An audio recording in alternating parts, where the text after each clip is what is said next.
Hello friends, I am Nisha Sharma, Associate Professor, Department of English. The topic under discussion today is a stanza-wise study of John Dryden's poem, A Song for Saint Cecilia's Day. Saint Cecilia was a martyr, the patron saint of music. The English marked Saint Cecilia's Day, November 22nd, with a service and a concert. Dryden wrote this poem for the 1687 concert. It was put to music by G.B. Dryden and later by Handel. John Dryden's poem consists of 8-line stanzas with a grand chorus making up the final 9-line stanza. Saint Cecilia's Day is celebrated on 22nd November in memory of the patroness of music who lived in 3rd century Rome. Now stanza 1. In stanza 1, an unnamed speaker opens the poem by describing how the world was created according to a certain kind of heavenly harmony. Harmony is music. Heavenly is divine or divine order. Thus, what the poet wants to say is that the world was created by a divine order. From a chaotic state in which the universe existed in form of scattered or atoms, nature was summoned to existence by music. The creation of the universe, initiated by the command of music, then culminated in the creation of man. The poet explains the genesis or creation of this universe by the power of divine music. The poet imagines that the frame of this universe evolved through the power of music. The power or harmony of heavenly music brought to the various elements of the universe to make it a compact whole. Nature lay under a heap of discordant atoms, scattered away from one another. The power of nature, which was responsible for the creation of life, could not function as the planets were in a disorderly position. The atoms of the universe were disorderly. Order comes from harmony, and harmony is created with the power of music. God commanded all the disorderly atoms through the sound or symphony of his music. On the command received through musical sound, all the atoms sprang out at once. They occupied their proper positions in accordance with divine orders conveyed through music. The poet believed that the universe came into existence because of this divine music. In poet's own words, he says, from heavenly harmony, this universal frame began. When nature lay underneath, a heap of jarring atoms lay and could not heave her head. A tuneful voice was heard from high. Arise, ye more than dead. Then cold and hot and moist and dry, in order to their station laid, and music's far away. The poet believed that the universe came into existence because of this divine music. Music was in orderly form and it brought the elements of the universe in harmony with one another. The music created by the Almighty ran through all length and breadth of the musical scale. Every note of the musical scale was sounded in the creation of all sorts of living objects. Creatures from the smallest size to the biggest were created by the initiative power of different musical notes. In the end, God created man. Heavenly harmony refers to the music of the spheres. The earth was surrounded or framed by spheres. The moon was in the innermost, and each sphere held another planet until the outer sphere, which held the stars. The angels moved these spheres with their singing, the music of the sphere. A heap of jarring atoms lay means the world was in chaos. Chaos is totally disorderly condition.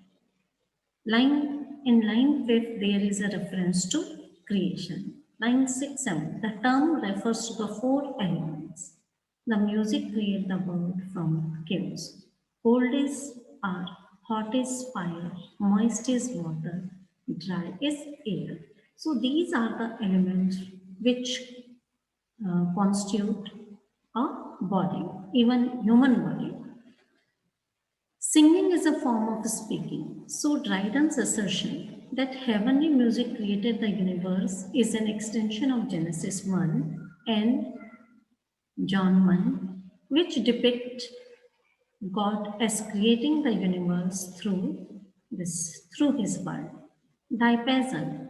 Diapason is the whole musical scale, from the highest note to the lowest. It is an illustration of the great chain of being. Man being created last completed the chain.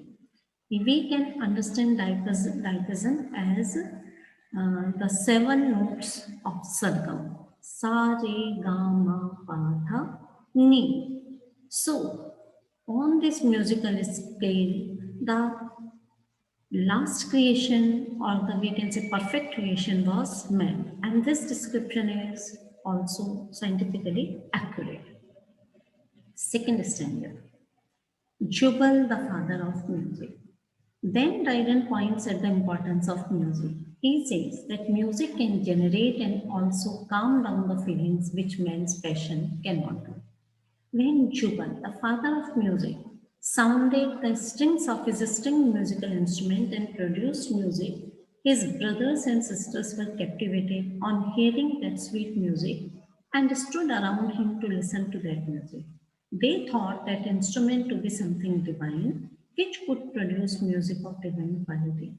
Then all fell on their faces to praise and worship that instrument.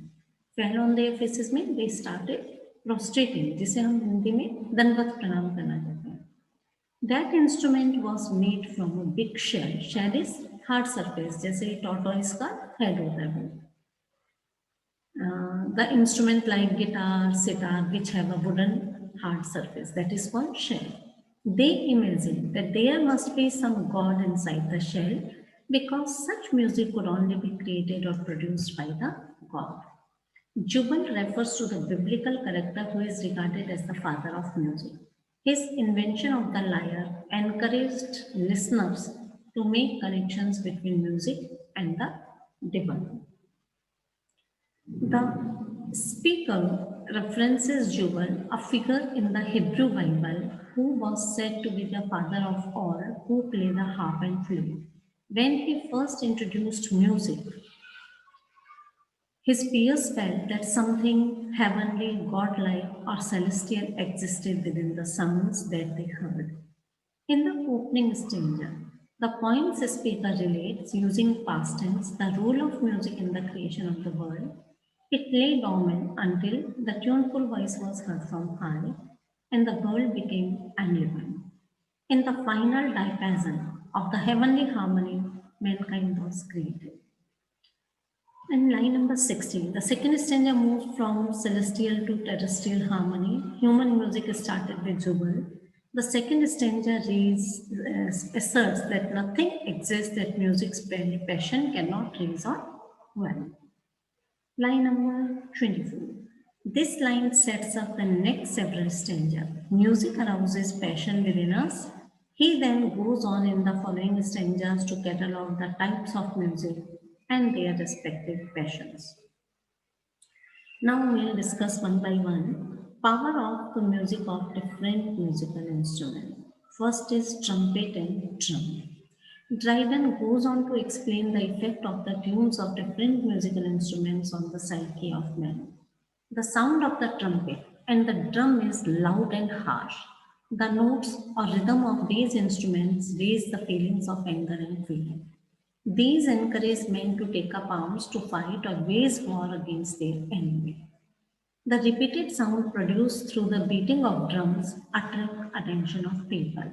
This boosts up people to face the attack of their enemies in defense and also to make attack on their enemies.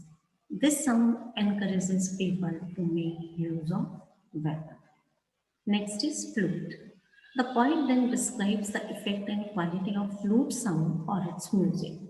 Flute can captivate any person who listens to the music produced by it. Its music has a melancholy effect. Dryden is of the opinion that its music seems to be the complaint made by a lover who is not able to meet his beloved. Lute and violin. Music produced by lute is used for songs sung at the time of funeral. Its tune is like the songs of birds. Similarly, violin reveals the great pain of the hopes that are being lost. The notes produced by the violin express great pain and anger of heart for the lady love who has deserted her love. After describing the power of music, the creation of universe through the music, and then explaining the arousal of different passions and feelings of love, anger, hatred, fear, support, and longing for oneness, the poet comes to the music of Saint Cecilia. Organ and Saint Cecilia. The poet tells the reader about the musical instrument which he calls organ. This organ was invented by Saint Cecilia, and normally it is used in church worship. It is beyond the power and capacity of man to fully praise the organ. No man and man-made instrument can produce music which could match the music produced by the organ. When Saint Cecilia struck the notes on her organ, it produced heavenly music. It produced feelings of love and praise for God. When the sound of the organ's music was heard by an angel, he came down on earth, mistaking it for heaven. He listened to Saint Cecilia's song. Next is Orpheus, the musician. The poet also tells about the music produced on the lyre of Orpheus. Orpheus is the Greek god of music. His song had such power that even lifeless objects were imbibed with life on hearing it and followed him. Even trees uprooted themselves and followed Orpheus under the impact of his music. Orpheus went to the underworld to bring his wife back from the dead. Commanded not to look back at her, he did so anyway, so she was not able to return to life. We can see this in this form, stanza 3, 4, 5, 6. Instruments which have been mentioned are trumpet, flute, violin, organ. Trumpet arouses the emotion of war, flute of love, violin disdainful deems passion, and organ worship. So different musical instruments have the power to awake in us the different emotion, arouse in us different emotion. Now, Saint Cecilia. Saint Cecilia's music was superior to Orpheus because it brought the angels down from heaven, because her music sounded so much like the music of the spheres. Note how Dryden here merges the two types of music, the celestial and the terrestrial, one that is divine and one which belongs to earth. From stanza 3 to stanza 6, the speaker describes different musical instruments and their abilities to incite different kinds of emotion. Stanza 3 describes the trumpet and drum and their power to inspire militant anger. Stanza 4, the ability of the flute and lute to inspire melancholy. Stanza 5, the divine diversity of strong emotions like jealousy, fury, anger, pain, passion that the violin can incite. Stanza 6, the organ's capability to inspire piety. Stanza 7 continues the previous stanza's description of the organ, elaborating upon its appearance in the story of Saint Cecilia. Alluding to Roman mythology, the speaker argues that Saint Cecilia's organ possesses a power superior to that of Orpheus' lyre, in that the former even caused an angel to mistake earth for heaven. And the end or destruction of universe. The concluding lines of this poem form the chorus. Chorus is group singing. The chorus tells us that the music which created the universe would also cause the end of the universe. When the angels began to sing their holy songs, the power of music set the heavenly bodies into motion that produced the harmony of the sphere because they began to sing the praise of God to all the God's angels living in heaven. The day of judgment. On the final doomsday or the day of judgment, Angel Gabriel will appear and blow his trumpet aloud. With the effect of this sound, the dead will be filled with life and raised from their graves to hear the judgment. The poet in poet's own words, he says, "The dead shall live, the living die, and music shall untune the sky." The living person would die. God would pronounce his final judgment according to the good and bad deeds of people. Thus, the same power of music which made order from disorder would produce disorder from order. The world which was created by God would, by God's divine musical order, would be destroyed by his musical order. Thank you.